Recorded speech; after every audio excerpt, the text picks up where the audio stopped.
Around Dodge City and in the territory on West, there's just one way to handle the killers and the spoilers, and that's with a U.S. Marshal and the smell of gun smoke.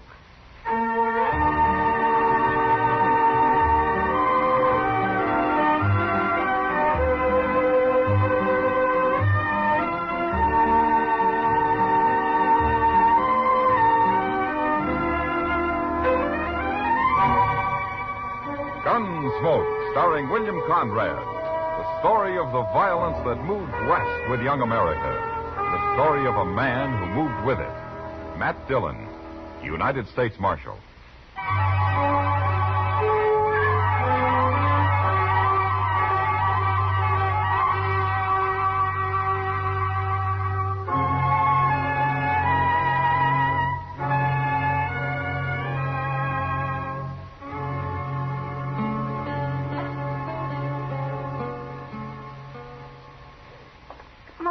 Matt, take a look at these. What? Which do you think's prettiest? Oh. I don't wear galluses, Kitty. Not like those, anyway. Oh, Matt, Mr. Jonas ordered them all the way from New York. We got to encourage him. The store will never stock anything but beans and ammunition. Well, I can use beans and ammunition, but I won't wear those. They're lovely. You'd look nice in a pair of bright suspenders. Galluses. All right, galluses. You like the purple ones? No. But they're not as bad as those pink and orange ones. But what is that they got stitched on them, anyway? Chickens? Don't be silly. They're parrots. Real fancy, Matt. Yeah, they sure are. I'll buy them for you. No, you won't. Please, Matt. Give them to Chester if you want. They're more his style than mine. All right, I will. You refuse to be elegant. I refuse. And if Chester has any sense, he will, too.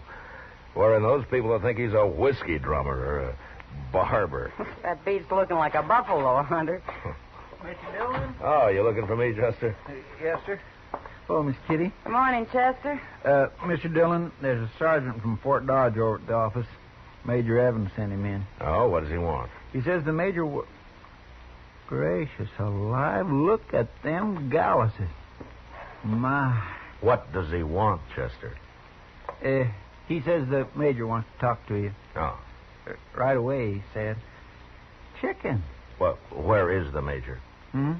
The major. Out at Fort Dodge, I guess. Oh, Chester, you tell the sergeant I might ride out sometime tomorrow if I'm not busy.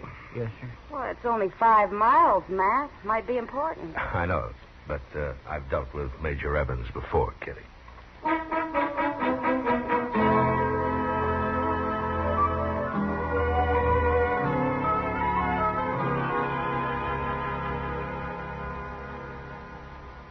Was there any mail this noon, Chester? No, sir, not a thing. For 3 days now. Yeah, that much less trouble. Uh-oh. Here comes some trouble crossing the plaza. Now what? Major Evans. Oh? And I guess he really does want to see me. Sure looks like it.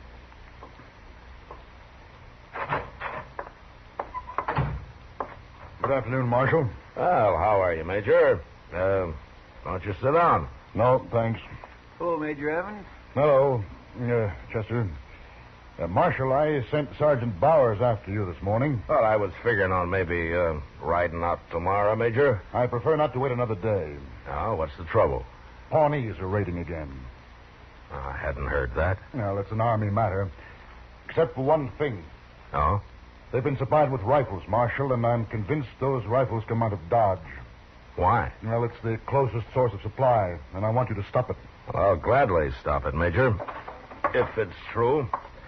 We can find that out easily enough. How? We'll go over and see Mr. Jonas right across the street there. I'll be back shortly, Chester. Okay, sir. Come along, Major. Who is this Jonas, Marshal? He's the only man in Dodge who sells rifles. Oh, I see. Anybody's been buying lately, he'll know. Can he be trusted? I trust him. Well, somebody's been buying rifles here, and they might have paid this Jonas to keep it quiet. He isn't that kind of a man, Major.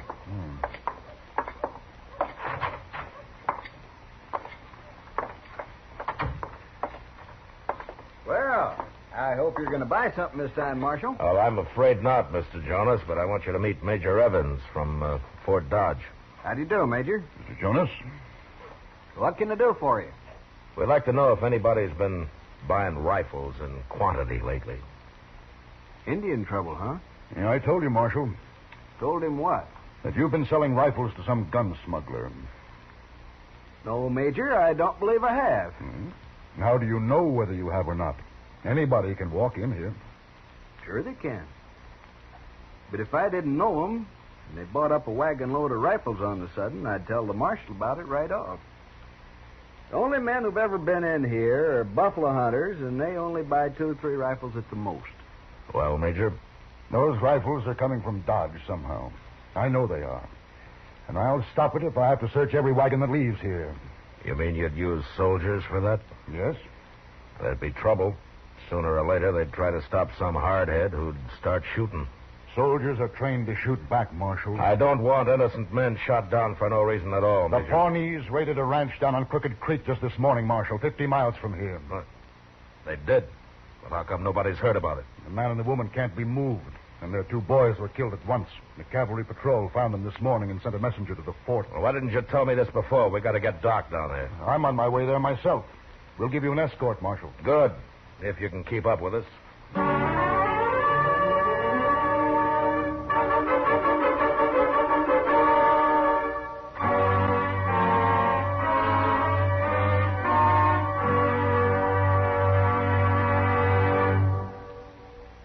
We will return for the second act of Gunsmoke in just a moment. But first, there is a definite betting pattern that overtakes a community when the gamblers move in.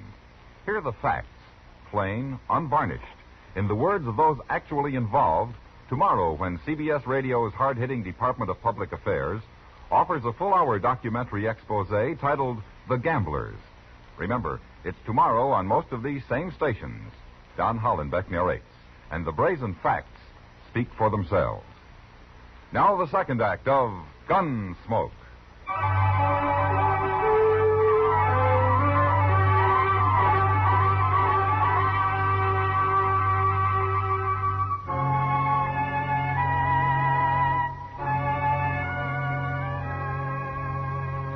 We rode hard, but it was nearly dawn when we reached what was left of the ranch on Crooked Creek. It had been burned, of course, and the stock destroyed. Half a dozen men of the cavalry patrol were standing on all-night watch while their Indian scout Tobil slept peacefully in his blanket. The lieutenant in charge informed us that the man and the woman had both died soon after he dispatched his messenger to Fort Dodge. But Doc wanted to have a look at him anyway, so Major Evans and Chester and I went to the fire, had a cup of coffee.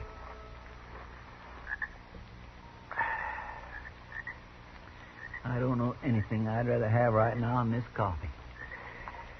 You ought to join the Army, Chester. The Army doesn't usually serve coffee all night, and I don't approve of this fire.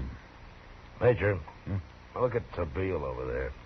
If he thought the Pawnees would be back, he'd have put the fire out himself. Sound asleep. I suppose you're right, Marshal. After all, he's an Indian himself. He's a good scout, too. Yeah, I've known Tobil a long time. He's rather undisciplined, but valuable. I'll bet he is. On both counts. Oh, Doc. Well? All the usual things, Mac. And a few new ones. Chester, get Doc some coffee, will you?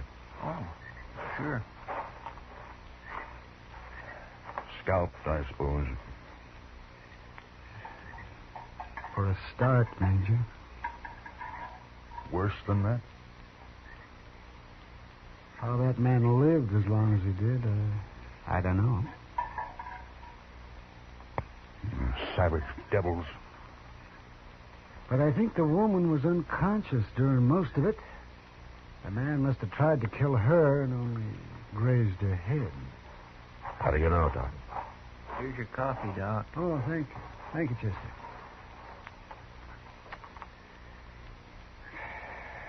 The groove across her head was too narrow for a rifle bullet, Matt. And I don't think those Pawnees had pistols. No, but they certainly had rifles. Oh, that reminds me. I dug a bullet out of the man, Matt. Here it is. Oh. Huh.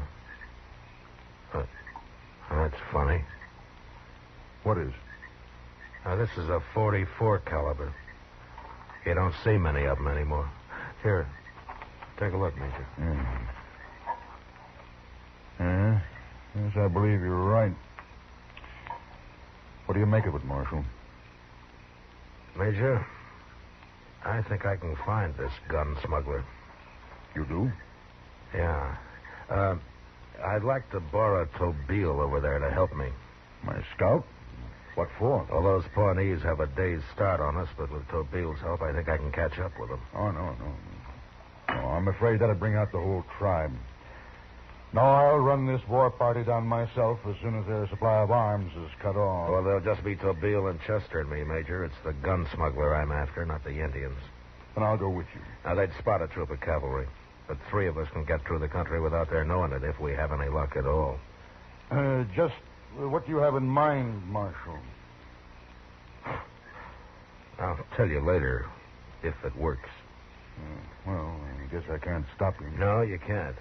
And I'll go without Tobeel if I have to. Yes, you would. All right, Marshal, take him.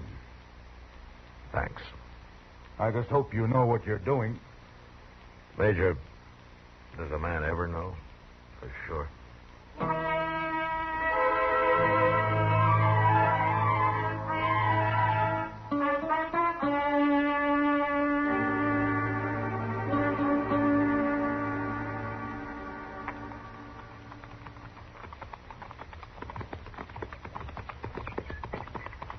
Pawnee ride slow.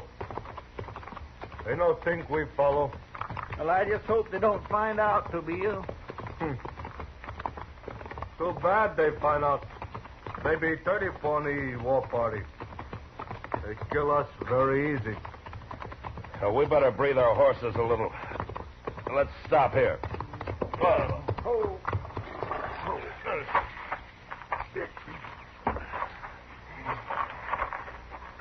Right now, I wish I was an army. I'd feel a whole lot safer. Marshal, why we follow Pawnee? Yeah. I'd feel better if I knew myself. Maybe. Well, I'll tell you. First of all, that was a .44 caliber bullet Doc found in that rancher's body. Only Henry rifle shoot 44, huh? Yeah, that's right, Tobeel. I ain't seen a .44 Henry since I can remember. No. Most of the buffalo hunters around here use a .45. Or if they use a Sharps or a Remington, that's a .50. You just don't see many .44s. Army, they have all Springfield 45. Yeah, but somebody's cornered a bunch of them Henry .44s and sold them to the Pawnees. Is that what you figure? Yeah, that's right, Chester. But whoever it is didn't think far enough ahead. What do you mean? Well, he sold his rifles, all right, but his customers are going to have to come back to him for ammunition. They can't get it anyplace else. And the market's all his. Sounds to me like he's created a pretty good business. Yeah, too good. Now those Pawnees will be looking for him. And him alone. Marshal right. Most Indian only need rifle. Steal ammunition all over. One place, other place. Pawnee no find 44 bullet no place. So they'll go back to this man. They have to find him. And if we can keep on their trail long enough, we'll just naturally find him, too. 30 Pawnee on warpath, all armed with good rifle. Maybe find us before we find them. Yeah. I guess it could work both ways. Well, nobody's going to find anybody if we sit here. All right, let's get moving.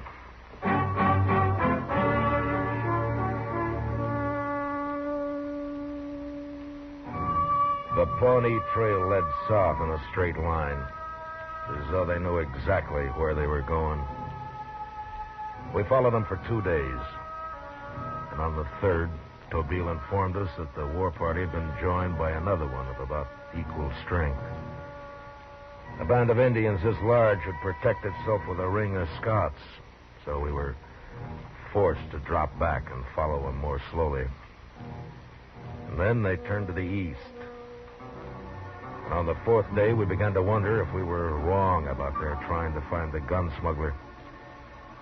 Maybe they were just going to lose themselves in Oklahoma territory. Big country, Marshal. Pawnee may be blow apart like sand. You mean they might separate and wait a while before raiding back into Kansas? Sometimes do. Mr. Dillon, look. Yonder comes a rider. What? White man. Cowboy. Yeah. He's riding pretty hard. Ride like man afraid. Yeah, let's wait here for him. Oh, boy.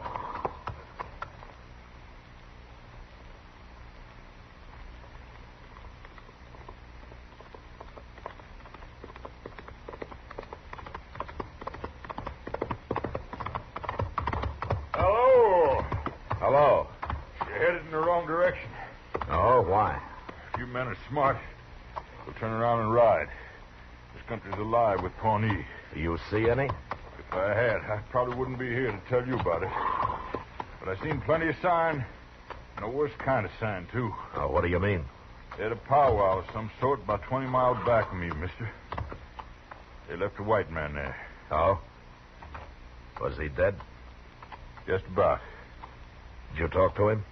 I talked to him, but he didn't have much to say, not with no tongue. You left him there? That's not all they done to him. But he could still use one hand. I give him my 6-gun. Oh, I see. The funny thing, though, there was wagon tracks leading into that camp and leading out of it, too. Can't figure it no how. Pawnee will probably no keep wagon, Marshal. Marshal, you're chasing them Indians? No. It's the wagon we're after. And whoever's driving it. Well, it's your business, Marshal. But I'm riding all the way to Dodge, and I'm going to stay there. Maybe we'll see you when we get back. I'll be there. But I wouldn't gamble on seeing you. So long. So long. Well, what do you make of it, Mr. Dillon? Well, as Tobeel says, the Pawnees wouldn't fool around with a wagon. There must have been more than one white man. We find wagon, I think, maybe 5, 6 hours. Yeah, but it'll be dark soon. Tobeel track wagon and dark. We're going to have to move fast to be out of this country by daylight. We move.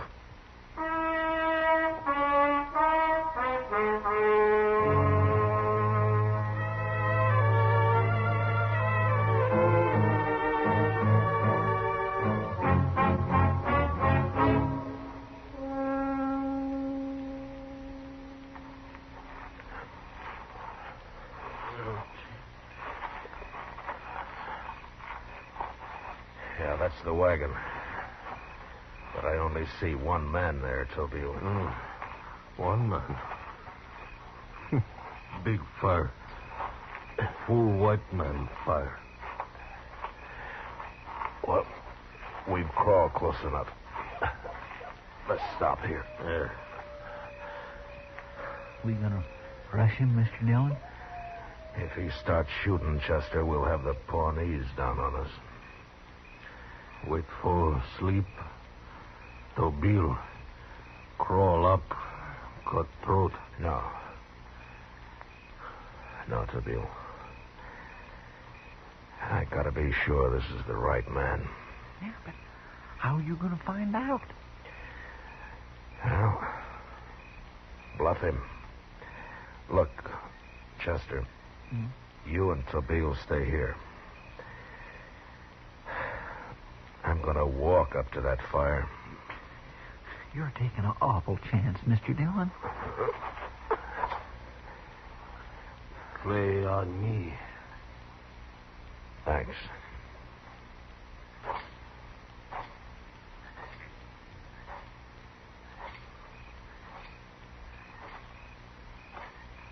Stop where you are. Get your hands up. No. I'll kill you. And my friends out there will kill you. What friend? Put your gun away, mister. You haven't got a chance. Who are you anyway? What are you doing here? Put up your gun. So they might get nervous. How do I know anybody's out All there? right, then shoot. You'll find out. Well, go ahead. You must be crazy. All right, I'll put it up. There. All right, now tell me about you and the Pawnees. Pawnees? What are you talking about? I want to know where you got those rifles you sold them. Those Henry 44s. You're a lawman. Don't try it, mister. You can't outdraw me. Maybe not. But I'd sure bring them Indians down on you fast. That you won't live to see them. I won't hang either. You won't hang. You'll get about 10 years in prison. It's not enough, but that's all you'll get. What are you, a sheriff or something? A U.S. Marshal. No, Marshal, all I gotta do is shoot, or make you shoot. And them Pawnees will take care of the rest. So, I make you a deal. I don't make deals, mister. But you have to make this one if you want to live. Because I've decided I'd just as soon die right here as spend 10 years in prison. Well, what about your partner? My partner? You know everything, don't you? Just about. You can't touch him. He's with the Pawnees. They keep him as sort of a hostage till I get back from Tascosa with more ammunition. You buy the rifles in Tascosa? Sure. But them Indians is kind of mad about not finding 44 caliber bullets real handy. We foxed them good. You're not very bright, mister. How do you suppose I know about your partner? How did you? We found him where you met the Pawnees. He was dead. Dead? Yeah. You want me to tell you about it? Well, what's there to tell? They got mad and killed him. He died slow, mister. Real slow. They tortured him. That's right. He wasn't very pretty when we found him. I don't want to hear about it. He was your partner. Might happen to you, I said too. I don't want to hear about it. Well, I'm going to tell you about it anyway. First of all, they No, cut it... don't tell me. I can't stand that. I hate that. All right, then listen to me. If you start shooting, I'm not going to kill you, or neither are my friends. But the Pawnees will come, and they'll think you tried to fool them. They'll do worse things to you than they did to him. I couldn't go through that. I've seen what they do. All right, give me your gun. Come on. Take it. I don't care what happens as long as they don't get me. All right. Now go get your horse, mister. And hurry. And none of us will get out of here.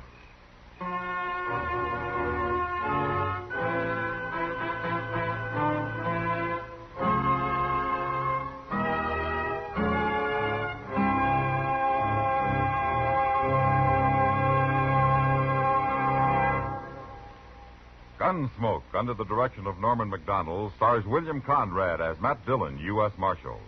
Tonight's story was specially written for Gunsmoke by John Meston, with music composed and conducted by Rex Corey. Featured in the cast were John Daner, Lawrence Dobkin, Harry Bartell, Barney Phillips, and Jack Edwards. Parley Baer is Chester, Howard McNear is Doc, and Georgia Ellis is Kitty. Gunsmoke has been selected by the Armed Forces Radio Service to be heard by our troops overseas.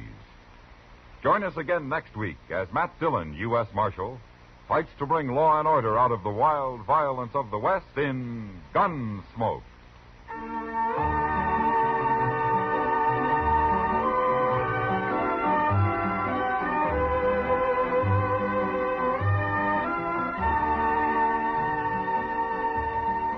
Jean Tierney recreates one of her most famous screen roles in the Lux Radio Theater adaptation of Laura this Monday night on CBS Radio. You will want to hear again this gripping story of a detective who falls in love with the girl whose murder he's trying to solve. Jean Tierney and Laura on the Lux Radio Theater this Monday night on most of these same stations. George Walsh speaking. Radio's outstanding theater of thrill suspense is also heard Monday evenings on the CBS Radio Network.